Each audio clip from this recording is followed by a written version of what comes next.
कि इनको कोई क्षति पहुंच जाए, लेकिन वो क्षति जब नहीं पहुंचा सका तो अंत में उसे भरोसा हो गया कि ये साक्षात भगवान नारायण हैं। आकर के इंद्र भगवान के चरणों में गिर गया और भगवान से प्रार्थना की।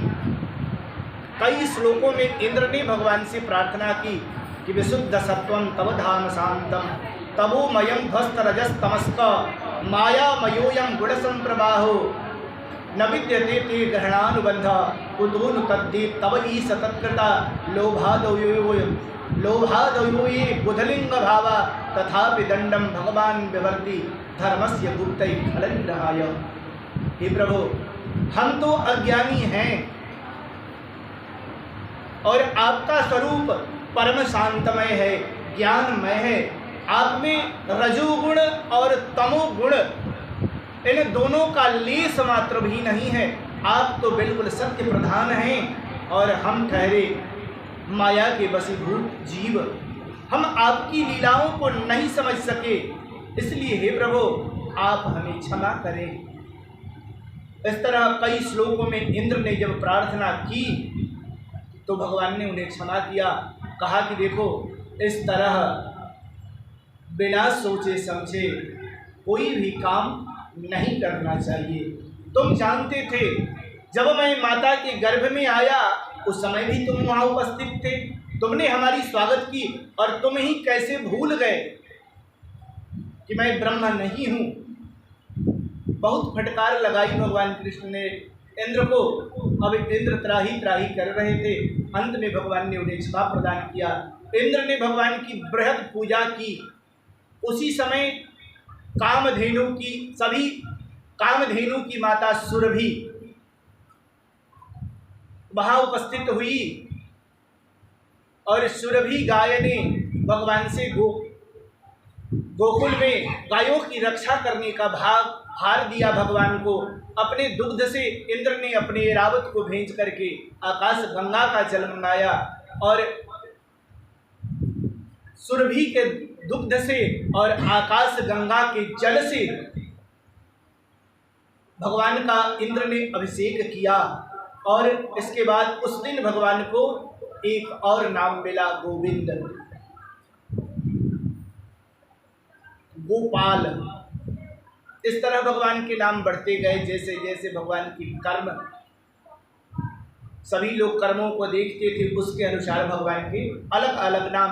गर्गाचार्य जी ने बताया भी कि भाई आपके पुत्र के अनेकों नाम हैं, इसकी नामों की संख्या की कोई गिनती नहीं है। बहुनी संति नामानी, आपके पुत्र के बहुत सारे नाम हैं, लेकिन इस बार इसने काला रूप धारण करके आया है, इसलिए इसका नाम कृष्ण रहेगा। गर्गाचार्य जी ने नामकरण संस्कार किया। तो यही हुई, भगवान ने इंद्र को क्षमा किया। पुनः इंद्र लौट करके स्वर्ग को चला गया। इसके बाद फिर आगे की कथा परीक्षित जी ने सुखदेव जी ने परीक्षित को बताई। अब आगे की जो कथा है वो कथा रास की कथा है। भगवान ने रास किया। कहते हैं कि रसो वैसा, रसानाम समूहो रासः, रसो वैसा रसानाम समूहो रासः। तो जो रसों का समूह है वही रास है, और रसो वैसा, और वो रस का समूह साक्षात भगवान है। तो भगवान रास करने के लिए जा रहे हैं, उसका उद्योग होता है। कहते हैं कि कृष्णस्तु यौवनम दृष्ट्वा निशि चंद्रवशोवनम शरदो च निसारम्य मनश्चक्री रतिम प्रतिम। भगवान ने सोचा कि शरद ऋतु है और चांदनी रात की बड़ी सुंदर छटा बिखर रही है। इसे देखकर के भगवान के मन में श्रुतिधारी गोपियों पर कृपा करने की इच्छा हुई कि जो श्रुतियाँ गोपी बनकर के हमारी लीला में सम्मिलित होने के लिए आई हैं, उन गोपियों के कल्याण के लिए भगवान ने सोचा। तो उन्होंने रास लीला करने की सोची। और उन्होंने रास प्रारंभ कराई। मंडल तैयार किया गया, सभी गोपियों को भगवान ने बंसी बजा करके बुलाया। ये बताते हैं परीक्षित जी को सुखदेव जी कि भगवान ने सबको बुलाया और सभी गोपियों को पंक्तिबद्ध तरीके से करके दो गोपियों के बीच में भगवान कृष्ण एक होकर के सभी गोपियों के साथ रास किए। ये जब संक्षिप्त में कथा बताई तो परीक्षित जी ने कहा कि प्रभु कृपा करके इस कथा को थोड़ा विस्तार करके समझाएं। तो बताना प्रारंभ करते हैं। सुखदेव जी कहते हैं कि कार्तिकी पूर्णिमायाम तो कृत्वा वैरास मंडलम गोपीनाम शतकम कृत्वा गोपानाम शतकम तथा। ये श्लोक श्रीमद् देवी भागवत से लिया हुआ है। तो कार्तिक की पूर्णिमा थी उस दिन, जिस दिन भगवान ने रास की वो कार्तिक की पूर्णिमा थी। कहा कि देखो ये परीक्षित, हमारे शास्त्रज्ञों ने 8 तरह के प्रेम पास बताए। प्रेम के 8 पास होते हैं, जिसमें जसोदा मैया के पुत्र स्नेह सबसे प्रधान पास है। दूसरा है 2 नंबर का ग्वाल बालों का मैत्री होना। भगवान के साथ ग्वाल बालों की मैत्री का संबंध जो है, एक ये है। गोपियों का प्रेम एक पास ये भी है। और इस प्रेम पास में समर्पण की भावना, समर्पित रहने की भावना और प्रधान है। इस तरह परीक्षित जी को सुखदेव जी ने बताना प्रारंभ किया और कहते हैं कि भगवान अभी तारात्रि शरदोत्फुल्ल मल्लिका वीक्षन्तु मनश्चक्रे जुग माया उपाश्रिता। जुग माया को भी बुलाया भगवान ने। एक बार कामदेव से भगवान का लगा हुआ था।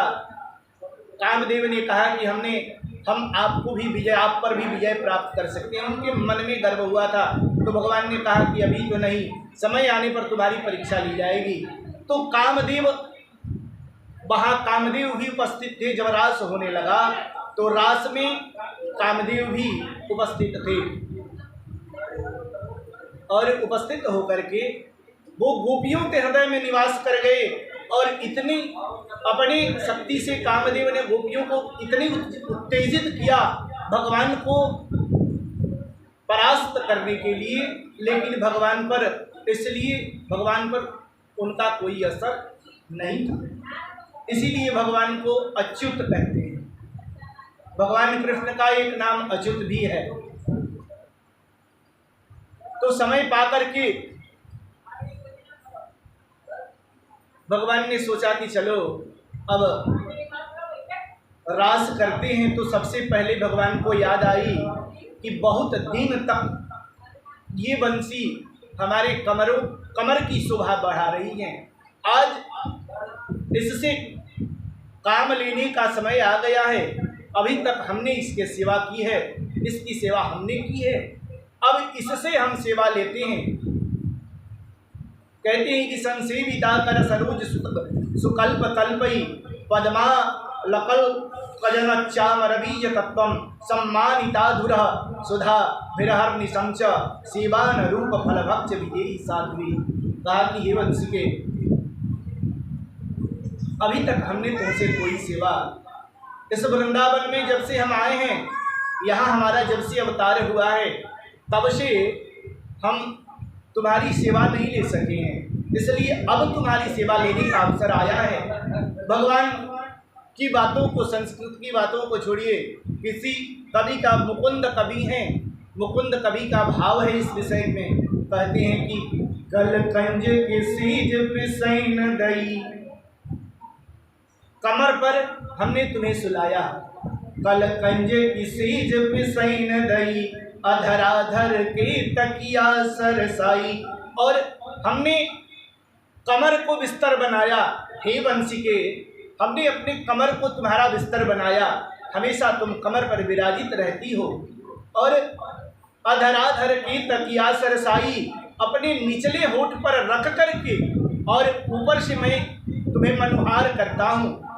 लोचन की पटपंख किए और मैं जब अधर रूपी तकिया पर तुम्हें धारण करता हूँ तो अपने पलक रूपी पंखे से तुम्हें हवा प्रदान करता हूँ। लोचन की पटपंख किए अलकावली झूला मुकुंद झुलाई, और हमने हमेशा उंगलियों से तुम्हें झूला झुलाई है। श्वासन में मनुहार करी, और मन से श्वासों से हमने तुम्हें प्रसन्न किया है।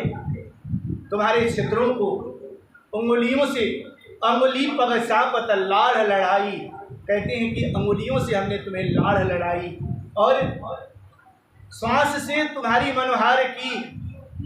स्वामिनी तय बड़ी सेवा लई, अभी तक हे स्वामिनी तुमने अभी तक हमसे बहुत सेवा ली, लेकिन अब सेवा देने का अवसर है। अतः अब तुम स्वामिनी तय बड़ी सेवा लई, अवलौ तव कछु यह काम न आई। अभी तक तुम हमारे कोई काम नहीं आई, इसलिए हे वंश के अब तुम तैयार हो जाओ। और भगवान ने अपने अधरों पर वंशी को धारण किया, और वंशी को धारण करके वंशी में स्वर फूंका। सबसे पहले भगवान ने राधा को पुकारा। बंसी के स्वर में भगवान ने सबसे पहले राधा को पुकारा। कहते हैं कि हे राधे वृषभान भूपतनई, हे पूर्ण चंद्रानने, हे कांते कमनीय कोकिल रवि, वृंदावनाधीश्वरी, हे मत प्राण परायणे च सुभगे, हे सर्वयुद्धेश्वरी, आवत्सत्वरितम तुमत्र विपिरे मादीनमानंदय। भगवान ने कहा कि हे वृषभानंदिनी राधा, हे चंद्र के समान सुंदर स्वरूप वाली राधा, हे कांते, हे सुंदरी, हे कोकिल रवे, कोयल की तरह मीठी स्वर वाली राधा, वृंदावनाधीश्वरी, वृंदावन की राज्ञी। देखिए वृंदावन आप सब गई होंगी तो राधा जी के मंदिर में जाएंगी ना बरसाना, तो बरसाना राधा जी के मंदिर पर लिखा है लाडली जी महाराज। राधा जी को लाडली जी महाराज लिखा हुआ है। वहाँ की अधीश्वरी वही थी, और भगवान तो उन्हीं के गुलाम थे। राधा जी के कह सकते हैं अपने भाव में कि भगवान गुलाम थे राधा जी के। तो सबसे पहले भगवान ने राधा जी को पुकारा, बुलाया, और बुला करके कहा कि पधारो हे राधा प्यारी, तुम पधारो। लेकिन राधा जी ने सोचा कि इस तरह एक बार बुलाने से मैं चली जाऊं तो मेरा नाम राधा कौन रखे। राधा जी नहीं गई। तो भगवान ने सोचा कि पुनः एक बार पुकार करके देखते हैं। पुनः भगवान ने राधा को गुहार लगाई कि हे राधे वृषभान भूपतनई, गंधर्व के मोहिनी, हे कृष्णानन पंकज भ्रमरिके प्राण प्रिय माधवी, हे माधव के प्रेमी राधिके, हे वृंदावन नागरी गुणनिधे दामोदर प्रेयसी, हे हे श्री ललितादिकम प्रियतमे प्राणाधिपी पाहिमा। हे राधा रास में पधारो, हम तुम्हें बारंबार प्रणाम करने, प्राणाधिपे पाहिमाम। पाहिमाम किसको कहते हैं? जब हम किसी की शरणागति होते हैं तब तो पाहिमाम कहते हैं। और जैसे ही भगवान ने राधा जी से पाहिमाम कहा, अब राधा जी से रहा नहीं गया, वहाँ से दौड़ी राधा भगवान के पास उपस्थित हुई। इसके बाद भगवान ने सोचा कि अब चलो और सखियों के, राधा की जो प्रमुख सखियां हैं उन सखियों को भी बुला लेते हैं।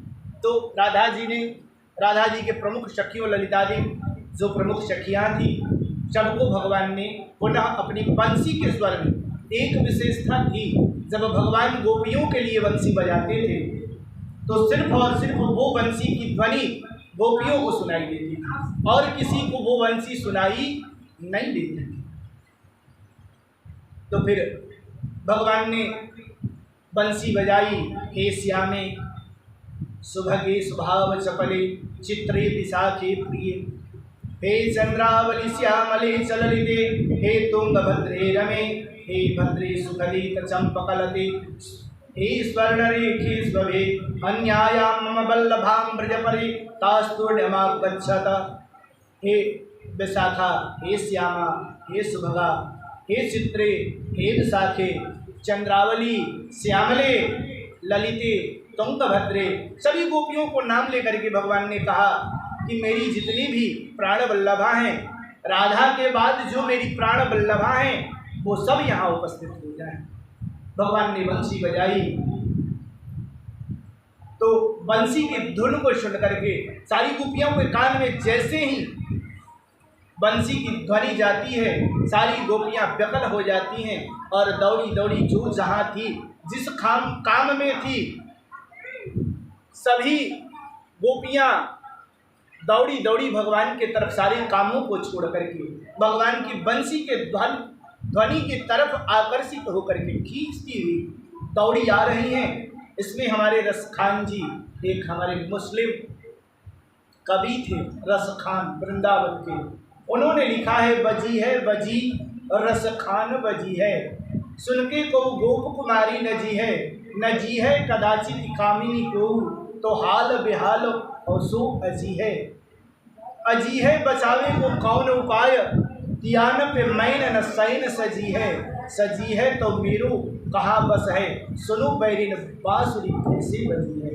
कहते हैं कि इतनी व्याकुल हुई गोपियाँ, उन्होंने कहा कि बंसी बज गई, श्याम सुंदर ने हमें पुकारा, चलो अब हम श्याम सुंदर के पास चलते हैं। सारी गोपियाँ दौड़ करके, अब कोई किसी बात को सुनने वाली नहीं थी। उन्होंने कोई श्रृंगार कर रही थी गोपी, तो श्रृंगार में नेत्रों में लगाने वाला काजल गाल पर लगा लिया, होठों पर लगा लिया। विचित्र स्थिति थी गोपियों के। कोई गोपियाँ भोजन बना रही थी और जैसे ही भगवान की बंसी उनके कान में गई, भोजन को छोड़ करके वहाँ से चल दी। तो पति ने पीछे से पुकारा कि अरे भाई खाना देकर भोजन देकर के तो जाओ, यहाँ से कहाँ जा रही हो बिना बताए। लेकिन गोपियों की सुध नहीं थी कि वो क्या बताएं, सीधे आगे बढ़ जाती थी। कोई खिला रही होती थी अपने पति को तो देना होता था शक्कर, बदले में नमक दे दी थी। पति ने मांगा कि देखो सब्जी में भाई साग में नमक कम है, थोड़ा सा नमक लेकर के आओ।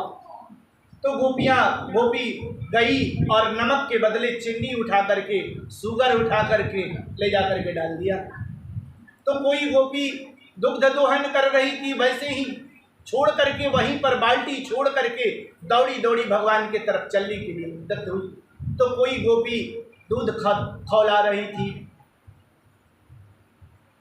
तो वो वैसे ही उसको छोड़ करके दूध उफान करके जमीन पर गिर जाएगा, बह जाएगी, इसकी कोई चिंता उन्हें। इतनी विशुद्ध हुई थी भगवान के प्रेम में गोपियाँ कि सबको छोड़ करके वो वहाँ से भगवान से मिलने के लिए जाने लगी। कहते हैं कि देखो, एक कवि का भाव है, समझने के लिए संस्कृत तो सारी बातें समझ में आएगी नहीं और बहुत श्लोकों को मैं समझा भी नहीं सकता, इसलिए